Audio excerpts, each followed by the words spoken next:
శ్రీమాత్రే నమ. ఈ వీడియోలో మనం డిసెంబర్ 15 నుంచి 21 మధ్యలో జరగబోయే వార ఫలాలు మకర రాశి వారికి ఏ విధంగా ఉంటాయి అనే ప్రయత్నంలో మరి ఈ వారం మకర రాశి వారికి ఒక విధంగా ఒక అదృష్ట యోగం ప్రారంభమైనట్టే అనుకుందాం. రాశి అందే శుక్రగ్రహ సంచారం. ఇది ఒక విధంగా జాతకుడికి ఒక వరం లాంటిదన్నమాట.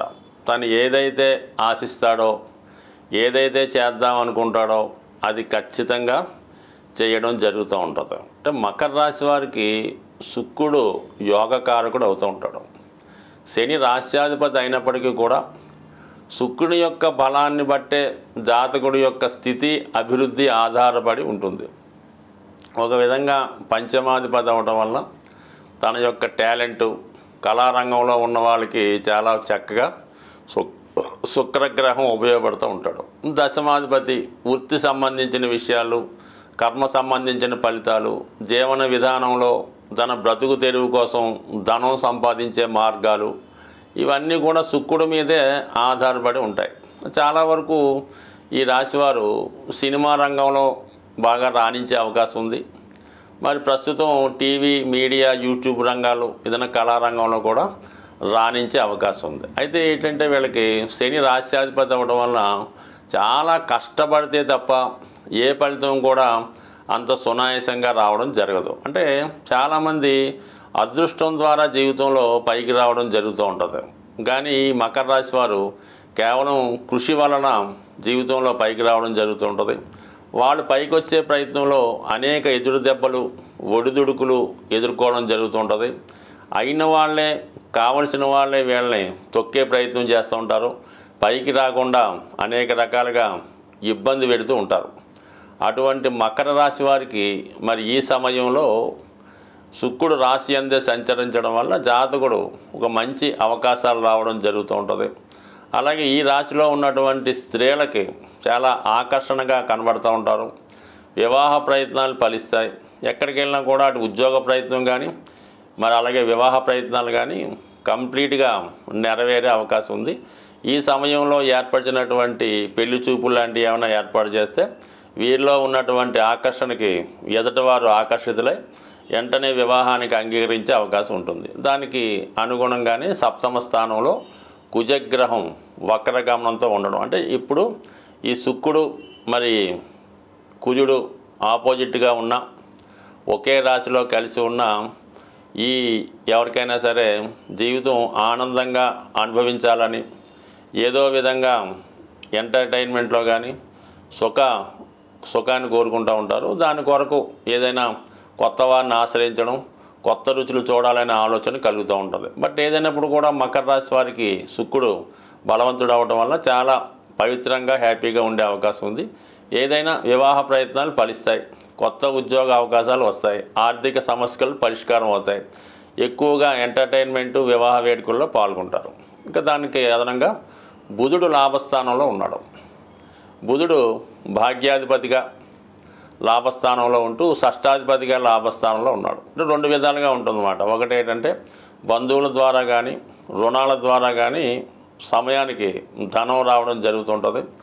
ఏదో ఒక శుభవార్త వినే అవకాశం ఉంది. మీ యొక్క తండ్రి గారు కానీ, గురువులు కానీ మీ యొక్క సహకారానికి ఎంట ఉండి మంచి సలహాలు, సంప్రదింపులు చేస్తూ ఉంటారు. కానీ కొన్ని చికాకులు గతంలో మీరు చేసినటువంటి ఏదన్నా పొరపాటుకి ఇప్పుడు అది ఫలితం రావడం జరుగుతుంది. అయితే మీకు అది నెగిటివ్గా కాకుండా పాజిటివ్గా జరుగుతుందన్నమాట. ఎందుకంటే మీ ఏదైనా కోర్టు కేసులో, రుణ సమస్యలో ఏదైనా కేసులు ఉంటే అవి మీకు అనుకూలంగా తీర్పు వచ్చి అదంతా రాంగ్ అని చెప్పి మీకు ఫేవర్గా ఇటువంటి కోర్టు తీర్పులు మీకు అనుకూలంగా వస్తాయి.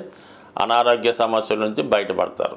ఫర్ ది సేమ్ టైం వ్యయంలో ఉన్నటువంటి రవి చాలా వరకు మీకు ఎక్కువ ఖర్చు అవ్వడం జరుగుతూ ఉంటుంది. అది ఏదన్నా ప్రభుత్వానికి చెల్లించినటువంటి ట్యాక్సులు, పన్నులు, అలాగే పెద్దవారికి వైద్యం చేయించడం, అలాగే మీ మీద ఆధారపడి ఉన్న వాళ్ళకి వారి కొరకు ఇంకా ఎక్కువ ఇన్వెస్ట్ చేయడం జరుగుతూ ఉంటుంది. కొన్ని అదనపు బాధ్యతలు కూడా మీ పైన పడడం జరుగుతూ ఉంటుంది. అది ఏదైనా వైద్యం అవ్వచ్చు, ఎడ్యుకేషన్ అవ్వచ్చు, ఈ విధంగా కొంత అనుకూలత ఉంది. ఎవరైతే కొంతవరకు ప్రభుత్వానికి చెల్లించవలసిన ట్యాక్సులు సకాలంలో చెల్లించి ఉన్న వారు ఇమీడియట్గా చెల్లించడం మంచిది. ఏదంటే ఏదో విధమైనటువంటి ప్రభుత్వ రైట్స్ కానీ, అధికారుల వల్ల వేధింపులు కానీ వచ్చే అవకాశం ఉంది. కాబట్టి సాధ్యమైనంత వరకు ప్రభుత్వం సైడ్ ఎటువంటి ఇబ్బందులు లేకుండా క్లియర్ చేసుకోవడం మంచిది. సో ఏదైనా ఇది ఈ గ్రహాల స్థితి మీకు అనుకూలంగా ఉండడం మంచిది. కాబట్టి సాధ్యమైనంత వరకు ఏదైనా వివాదాలకి జోలికి వెళ్లకుండా సాధ్యమైనంత వరకు చిన్న చిన్న కార్యక్రమాలు లాభదాయక కార్యక్రమాల్లో పాల్గొంటే ఈ వారం అంతా కూడా హ్యాపీగా గడిచే అవకాశం ఉంటుంది. జాతకులు ఏ రాశి వారైనా వారి యొక్క గ్రహస్థితిని అనుకూలంగా మార్చుకోవడానికి, గ్రహాల యొక్క దోషాల నుంచి బయటపడడానికి ప్రతీ నెల కూడా ఏదో ఒక కార్యక్రమాలు, ఏదో ఒక పుణ్య రోజులు రావడం జరుగుతూ ఉంటుంది. అవి ఫాలో అవ్వడం వల్ల ఏంటంటే జాతక దోషాల నుంచి బయటపడమే కాక గ్రహాల యొక్క అనుకూలతకు కూడా రావడం జరుగుతూ ఉంటుంది. సో ఇది మార్గశిర మాసం. మనకి ఈ మార్గశిర మాసంలో వైష్ణవ దేవాలయాలు, విష్ణుమూర్తి దేవాలయాలు, వెంకటేశ్వర స్వామి దేవాలయాలు దర్శించడం వల్ల జాతకుడు ఎక్కువ ఫలితాన్ని పొందడం జరుగుతూ ఉంటుంది. ముఖ్యంగా విద్యార్థులు, వ్యాపారస్తులకి ఈ మాసంలో మీరు ఏదైనా ఒక వైష్ణవ దేవాలయంలో, వెంకటేశ్వర స్వామి టెంపుల్లో విధి విధానంగా అర్చన చేయించుకోవడం కానీ, ఎక్కువగా స్వామికి ఇష్టమైనటువంటి తులసి దళాలు మాల ఇవ్వడం కానీ, తులసి దళాలతో పూజించడం కానీ చేయడం వల్ల జాతకుడికి అంటే మరి విష్ణు భగవానుడు తలుచుకుంటే అన్ని రకాల సౌకర్యాలు ఇవ్వగలడు. అలాగే జాతకం దోషాలతో సంబంధం లేకుండా ఎంత ఐశ్వర్యాన్ని ఇవ్వడం జరుగుతుంటుంది. కాబట్టి ఈ మాసంలో విష్ణుమూర్తి ఆరాధన అన్నది చాలా ఇంపార్టెంట్గా ఉంటుంది. కనీసం ఒక గురువారం కానీ, ఒక శనివారం కానీ ఈ విధంగా చేసుకోవడం వల్ల జాతకుడు తన దోషాల నుంచి బయటపడతాడు. అయితే ఈ వారంలో మనకి ఈ 18వ తారీఖున అంటే పౌర్ణమి వెళ్ళిన తర్వాత సంకష్టహార చతుర్థి రావడం జరుగుతుంది. ఇది విఘ్నేశ్వరుడు సంబంధించింది. కాబట్టి అంటే ఏదైనా ఒక దేవుడు కానీ, ఒక దైవం కానీ, ఒక వరం కానీ, ఒక దేవత కానీ, నవగ్రహాలు కానీ జాతకుడికి అనుకూలంగా ఇవ్వాలన్నా, ఒక వరాన్ని ఇవ్వాలన్నా కూడా విఘ్నేశ్వరుడు యొక్క అనుమతి తప్పనిసరిగా ఉండాలి.